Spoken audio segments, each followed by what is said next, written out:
গণঅভ্যুত্থানের 20 দিন যেতে না যেতে যারা অধিকারের নামে ভণ্ডামি করে সচিবালয় ব্লকেট করে তারা ওই শকুনদের দালাল। আমার ভাইদের যারা হামলা করেছে রক্তাক্ত করেছে তাদের বিচার না হওয়া পর্যন্ত রাজপথ আমরা ছাড়ছি না। ওই শকুনদের সাবধান করে দিতে চাই, আমার ভাইয়ের দিকে আর হাত বাড়ালে ওই হাতের অস্তিত্ব থাকবে না। বাংলাদেশের ছাত্র জনতা 5 মিনিটের ঘোষণায় রাজপথ দখল করতে পারে। আজকের পর থেকে এই রাষ্ট্র স্থিতিশীল ভাবে চলার ক্ষেত্রে যারা বাধা হয়ে দাঁড়াবে ছাত্র জনতা ঐক্যবদ্ধ ভাবে সেই বাধা মোকাবেলা করবে।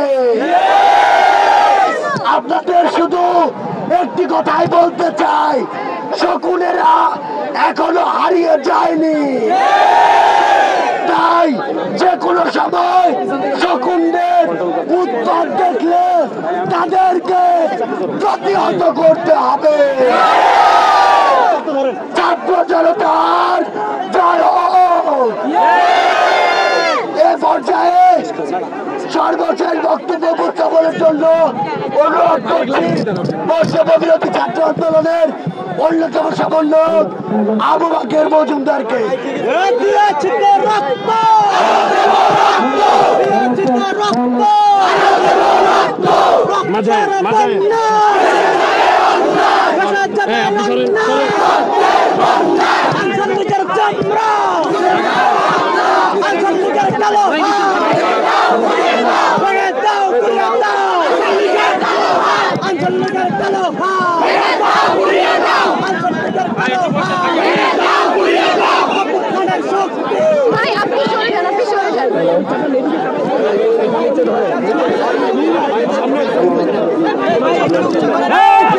গণঅভ্যুত্থানের শক্তি এখনো রাজপথ